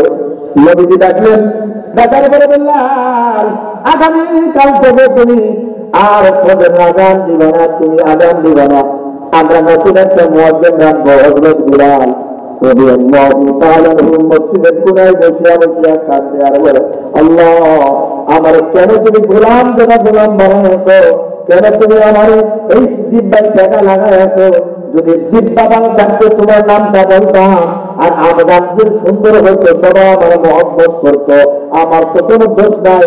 কালিমা আনার কারণে, তাকওয়া অর্জন করার কারণে, আল্লাহর ভয় করার কারণে আমার এই অবস্থায় পরিণতি। হযরত বিলালকে মসজিদ নববী থেকে মুয়াজ্জিন থেকে পাস করে দিলেন। ওই দিন ফজরের সময় একজন সুন্দর কণ্ঠওয়ালা মুয়াজ্জিন আযান দিছে, আসসালাতু খায়রুম মিনান নাওম। ঘুম থেকে নামাজ উঠতাম, আযান দেওয়ার পরে নবীজি মসজিদে নববীতে আসলেন। হুজরাতে ঘন্টার পর ঘন্টা চলে যায়, সুবে সাদেক হয় না। আল্লাহু আকবার বলেন না, সুবে সাদেক হয় না। হঠাৎ করে জিবরাইল আলাইহিস সালাম হাজির। জিবরাইল আলাইহিস সালাম নবীকে প্রশ্ন করেন, ইয়া রাসূলুল্লাহ, ইয়া হাবিবাল্লাহ, যে ফজর আযান হয় নাই? বলে, কেন? সুন্দর একজন সাহাবী কণ্ঠওয়ালা সাহাবী আযান দিয়েছি। বলে, কেন বিলাল আযান দেয় নাই? আল্লাহু আকবার। আর বিলাল আযান দেয় নাই বান্দা, বিলাল আযান তো সুন্দর হয় না। বলে, কেন সুন্দর না? কেন? বিলাল যখন আল্লাহু আকবার, আল্লাহু আকবার বলে স্লোগান দেয়, আরশে আজিমের দরজা নাড়াচাড়া করে, সাহাবীদের কলিজা আগুন ধরে যায়। আরশে আজিমের খুঁটি ধরে, আসমানের খুঁটি ধরে, জমিনের খুঁটি ধরে, সাহাবীদের ঘুম ভাঙে। আল্লাহু আকবার। বিলাল হাবশী আযানের কণ্ঠ আরশে আজিম পর্যন্ত পৌঁছায় যায়। আজকে ফজর আযান মসজিদে নববী থেকে যাই নাই, আল্লাহ পাক আমারে মসজিদে নববীতে পাঠায় যে জিজ্ঞাসা করে আমার হাবিবকে, আমার দোস্তকে, আজকে কি আযান হয় নাই? বিলাল হাবশী আযান দেয় নাই বলে আরশে আজিম পৌঁছায় নাই। বিলাল হাবশী চোখের পানি ছেড়ে এসে কুনায় বসে কাঁদে, কুনায় বসে কাঁদে। বিলাল হাবশীর কাছে আল্লাহর নবী দয়া বললেন, বিলাল, আযান দেয়, আযান দিচ্ছেন না, আযান না দেওয়া পর্যন্ত সূর্য উঠবে না, সুবে সাদেক হবে না। হযরত বিলাল আযান দেওয়ার সঙ্গে সঙ্গে সূর্য উঠে গেল। তখন জিবরাইল একটা কথা বলেছিল, ইয়া রাসূলুল্লাহ, বিলাল যদি আযান না দিত কিয়ামত পর্যন্ত সূর্য জন্মে উঠত না। ও বাহাত্তর মুসলমান, সেই বিলাল কেমন ছিল? গোলাম দেবা গোলাম, বাপও গোলামি করতো, ছেলেও গোলামি করে, কিন্তু আল্লাহর ভয় তাকওয়া কেমন করে অর্জন করেছে বলে জীবন চলে গেছে, কিন্তু তাকওয়া চালু নাই। আজকের থেকে ওয়াদা করো আর জীবনে গুনাহ করবো না, অন্যায় করবো না, জুলুম করবো না, মানুষের মাল লুট করবো না, মসজিদ মাদ্রাসার দিক টাকা না করে টাকাবো না। আল্লাহ আমাদের নিয়তগুলি কবুল করো, আল্লাহ আমাদের কথাগুলি কবুল করো, আল্লাহ আমাদের কাজগুলি কবুল করো। আল্লাহ পাক রব্বুল আলামিন বলেন ওয়া কুনু মা'আস সাদিকিন, আল্লাহ ওয়ালাদের সহবতে যাও, সাদিকিন সালিহিনদের বন্ধু হয়ে যাও। সাদিকিন সালিহিন কারা? যাদের ভিতরে দুইটা গুণ আছে, একটা গুণ হলো তাকওয়া আর একটা গুণ হলো যে সদা সর্বদা সত্য কথা বলে। আমরা তো সেকেন্ডে মিথ্যা কথা বলি, এটা তাকওয়া মানুষ হতে পারে না, ঈমান বলার মানুষ হতে পারে না। এই মাদ্রাসা মহিলা মাদ্রাসা, এখানে মেয়েকে পড়াবেন, ধর্মীয় শিক্ষা কোরআন শিক্ষা করাবেন, এই মেয়ে আপনাকে জান্নাত পর্যন্ত পৌঁছায় দিয়ে দেবে। সুবহানাল্লাহ। নবীজির একজন মেয়ে, তার নাম হলো ফাতেমা। নাম কি? ফাতেমা। নাম কি? হযরত ফাতেমা তুজহরা, তার স্বামীর নাম কি? হযরত আলী রাদিয়াল্লাহু তাআলা আনহু। তার ইতিহাস আমি পড়েছি বাজান। এই কথাটা বলে আপনার কাছ থেকে আমি বিদায় নেব 5 থেকে 7 মিনিট। আর একটা ওয়াদা করতে হবে, মাথার ভিতর দিক দিয়া মুরাকাবা নিয়তে বসিয়া দুই পুরা পানি ফেলতে পারো কিনা দেখো। হযরত ফাতিমা তুজহরা রাদিয়াল্লাহু তাআলা আনহা তার জীবনে আউদিন ইশরাক সাস্তের নামাজ তাহাজ্জুদের নামাজ ছেড়ে দেয় নাই, সমস্ত দূরের কথা। একদিন হযরত আলী রাদিয়াল্লাহু তাআলা আনহু মসজিদে নববী থেকে ফজরের নামাজ পড়িয়া বাড়িতে চলে গেলেন। কিতাবের ভিতরে আছে, বুখারী শরীফের ইবারত আছে এইভাবে, আল্লাহর নবীর জামাই হযরত আলী রাদিয়াল্লাহু তাআলা আনহু মসজিদে নববী থেকে নামাজ শেষ করে বাড়িতে যাইতে, আর যে জায়গায় নামাজে বসিয়া ফাতেমা কোরআন তেলাওয়াত করতেন, ওই জায়গায় আল্লাহর নবীর সাহাবী হযরত আলী কোরআন তেলাওয়াত করতেন। এরপরে হযরত ফাতেমা রান্না বান্নার কাজ করতেন। একদিন ঘটনাক্রমে আলী রাদিয়াল্লাহু তাআলা আনহু বাড়িতে চলে গেলেন। বাড়িতে যাইয়া মনে মনে চিন্তা করলেন, হায় হায় ফাতেমা কোথায়, ফাতেমা কোথায়? যে যাই নামাজে বসিয়া কোরআন তেলাওয়াত করতো, ইশরাক করতো, ওই যাই নামাজে আজকে ফাতেমা নাই। ফাতেমা কোথায়? যায় দেখে রান্না ঘরের ভিতর আড়া ধরে ধরে দেওয়াল ধরে ধরে কান্না করতেছে। হযরত হাসান হুসাইন বাড়িতে নাই। হযরত মুহাম্মদ আরবি সাল্লাল্লাহু আলাইহি ওয়াসাল্লামের কলিজার টুকরা হযরত ফাতেমা কান্না করে ফুপাইয়া কান্দে। আল্লাহর নবীর মেয়ের সামনে 3টা পাত্র আছে, 3টা বল আছে, 3টা পাত্র আছে। 3টা পাত্রের ভিতর একটা পাত্রের ভিতর হলো জামা, একটা পাত্রের ভিতর হলো পানি, দ্বিতীয় পাত্রের ভিতর হলো ময়দা, খামির মাখা, আটা মাখা, খামির মাখা। আল্লাহর নবীর সাহাবী হযরত আলী ফাতেমাকে জিজ্ঞাসা করে ফেলেছে, ফাতেমারে কান্না করো কেন? জীবনে তো কান্না করতে দেখি নাই, জীবনে তোমাকে তো কান্না করতে দেখি নাই। হযরত ফাতেমা ডাক দিয়ে বলেছে, ও আমার স্বামী আলী, আমারে মাফ করে দাও, তোমার খেদমত আমি করতে পারি নাই, আমারে মাফ করে দাও, মাফ করে দাও। আজকে তুমি এরকম করে বলতেছো কেন? কারণ কি? বললো, আমি প্রত্যেকদিন ইশরাক নামাজ পড়ি, কোরআন তেলাওয়াত করি, আপনি যখন বাড়িতে আসেন আমি কাজে যাই, রান্নার কাজে যাই, কিন্তু একদিন ফজরের নামাজ পড়িয়া ইশরাক করি নাই, কোরআন তেলাওয়াত করি নাই, আমার চোখে ঘুম আসছে, আমি যাই নামাজে বসিয়া ঘুমিয়ে গেছি। ঘুমের ভিতরে দেখি আমার মদিনাওয়ালা নবী, আল্লাহু আকবার, আমার মদিনাওয়ালা নবী মুহাম্মদ আরবি সরকারে দো আলম হাবিবুল বাশার মুহাম্মদ আরবি সাল্লাল্লাহু আলাইহি ওয়াসাল্লাম। আমি স্বপ্নের ভিতর দেখলাম আমার বাবা আমার ডাকে, আই ফাতেমা, তুমি আজকে রোজা আছো, আমার সঙ্গে তুমি ইফতার করবা, আমার সঙ্গে আমি ইফতার করবো। আমি আলীকে বলি, আলী রে, আমি যে রোজা আছি আমার বাবা কেমনে জানলো? আমার ধারণা বিশ্বাস, আজকে আমি ইফতারের আগে মাগরিবের আগে আমার মৃত্যু হয়ে যাবে, মাগরিবের পরে আমার বাবার সঙ্গে আমি ইফতার করব। সুবহানাল্লাহ। কারণ আল্লাহর নবী মওতের সময় আম্মা জান ফাতেমার কানে কানে একটা কথা বলেছিলেন। ফাতেমা সবথেকে বেশি কান্না করতেছিল, বলল মা গো কান্দিস না, কান্দিস না, আমার পরিবারের ভিতর আহালের ভিতর সব থেকে আগে মুক্ত হবে, তোর সঙ্গে আমার দিদার হয়ে যাবে। সুবহানাল্লাহ। হযরত ফাতেমা তো জোহরের কথা বলে, আলী আমার বিশ্বাস মদিনাওয়ালা নবীর সঙ্গে আমার দিদার হয়ে যাবে। কান্না করে ফুমাইয়া ফুমাইয়া কান্দে। হযরত হাসান হুসাইন আসছে, বলে বাবা মা কান্দে কেন? বলে জানি না, তোর মার কাছে জিজ্ঞাসা কর। কলিজা টুকরা হাসান, কলিজা টুকরা হুসাইন মাকে জড়াই করে বললেন মা গো, না না নয়, নানি নাই, কেউ নাই, তুমি আমাকে, তুমি কান্না করো কেন? তুমি কান্দ কেন? তোমার কান্না আমি সহ্য করতে পারি না। ফাতেমা কোনো জবাব দেয় না। ফাতেমা বলছে হাসান আমার কাছে জিজ্ঞাসা করিস না, ওই মদিনাওয়ালা নবী আছে, ওই নবীর রওজার কাছে জিজ্ঞাসা কর, তোর আমার মা কান্না করে গেল। দৌড় মেরে ওই টুকরা হাসান এবং হুসাইন মসজিদে নববীর পাশে নবীজির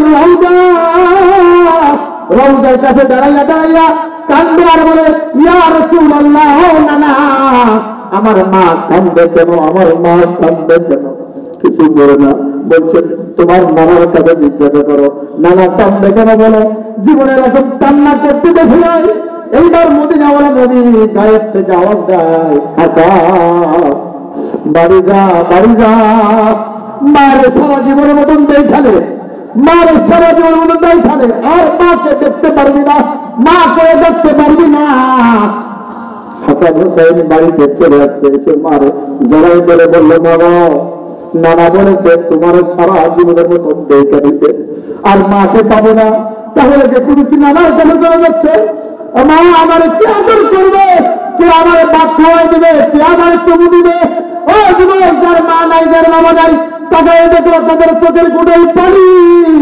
আল্লাহ মজলিসের ভিতর যাদের মা নাই, বাবা নাই, তাদের মা বাবার কবর আযাব মাফ করে দাও, জোরে বলো আমিন। হযরত আলী রাদিয়াল্লাহু তাআলা আনহু, হযরত আলী রাদিয়াল্লাহু তাআলা ফাতেমাকে জিজ্ঞাসা করতেন, এই ফাতেমা, তিনটে পাত্র দিত, তিনটা জিনিস কাল জীবন দেখি না। এইবারে ফাতেমা ডাক দিয়ে বলছে, স্বামী গো, আমি তো ভালো খেদমত তোমার করতে পারি নাই। এই পত্রের ভিতর তোমার যুদ্ধের জামাগুলি আমি পরিষ্কার করে দিয়ে যাচ্ছি। আল্লাহ যদি জিজ্ঞাসা করে ফাতেমা কি নিয়ে আসছো আমার কাছে, আমি বলবো আমি আমার স্বামীর খেদমত করে আসছি। তোমরা স্বামীর খেদমত করতে চাও না? আল্লাহ নবী বলেন, যে ব্যক্তির যে মহিলার ভিতরে চারটে গুণ আছে, ওই মহিলা জান্নাতি।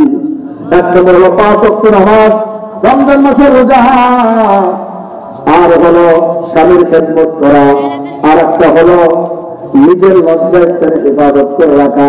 এই চারটে গুণ যে মহিলার ভিতর আছে, আল্লাহর জান্নাতে চলে যাবে। হযরত ফাতেমা বলে, ইয়া রাসূলুল্লাহ, ইয়া হাবিবাল্লাহ, ও আমার বাবার জামাই শোনো, এই যুদ্ধের কাপড়গুলি তোমাকে ধুয়ে দিয়ে যাবো। বলে পানি কেন? বলে আমি নিজের গোসল আমি নিজে করবো। আর এই মহিলা কেন? বললো আমার সন্তানদের রুটি বানানো যাবো, তুমি খাওয়া দিবা, খাওয়াই দিবা। সব কমপ্লিট হয়ে গেল। হযরত ফাতেমা ডাকতে বলল, কি আমি তোমার সন্তানকে নিয়ে যাও, আমি গোসল করবো। সুন্দর করে গোসল করলেন। ফাতেমা বললেন, আমার বুকের উপর একটা কাপড় দিয়ে দাও। হযরত ফাতেমার বুকের উপরে কাপড় দিয়ে গেলেন। দেওয়ার পরে হযরত ফাতেমার জবান দিয়ে লা ইলাহা ইল্লাল্লাহ স্লোগান বের হচ্ছে। হাসান হুসাইন মাকে জড়িয়ে ধরে বলল, মা গো, আমাকে কার কাছে রেখে যাচ্ছ? আমার কার কাছে রেখে যাচ্ছ? বিপদে পড়লে না, আমার কাছে আসতো, তুমি আসতা। আমার কে আদর করে, কে আমাকে খাবার তুলে দিবে? মা। ও আমার হাত্তার মুসলমান, মায়ের খবর নাও, মা খবরে ঘুমাও। মা যার না,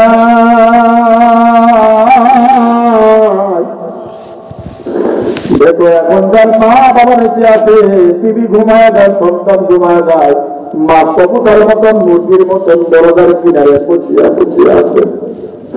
যত সময় পর্যন্ত আমার সন্তান বাড়ি না আসবে আমি মা ঘুমাবো না। হযরত হাসান হুসেন মার দরজার কাছে আর বলে মা, হযরত হাসান হুসেনকে বলল ওই কালী তোমার সন্তানকে নিয়ে যাও, আমার সঙ্গে আমরাই আসতেছে। আল্লাহু আকবার। হযরত আলী রাদিয়াল্লাহু তাআলা হাসান হুসেনকে দেখে এদিকে নিয়ে আসলেন। হঠাৎ করে জবান থেকে কালিমা বন্ধ হয়ে গেল। এবার আলী হাসান হুসেন রে কয় তোমার মা আর নাই, তোমার মা অন্ধকার কবরে চলে গেছে। ও আমার বাবারা, ও আমার যুবকেরা শোনো, আর তোমাদের সঙ্গে গল্প করব না, আর তোমাদের সঙ্গে কথা বলার সময় আমার নাই। আমি একজন মুসাফির মানুষ, আপনাদের কাছে একটা জিনিস হাত পাতার জন্য মাগো। ও আমার যুবক, আমার বৃদ্ধ বাবা, আমার পর্দার আম্মা জান, আমি কারো ছেলের বয়সী, কারো নাতির বয়সী। ও আমার বৃদ্ধ বাবা, এলেম নাই কালাম নাই, আমি একজন জাহান্নামের আসামি। আপনাদের কাছে একটা দাবি করতে চাই, দোয়া করব মুসাফির মানুষ। যদি তাকওয়া অর্জন হয়, তাকওয়ার কথা যদি তোমার দিলের ভিতর থাকে, দুইটা ফুটা পানি ফেলে দেখান তো আল্লাহ জীবনে কত গুনাহ করলাম, গুনার কারণে আমার হাত না পাক, আমার পা না পাক, আমার জিহ্বা না পাক, আমার দেহ না পাক, আমার শরীর না পাক।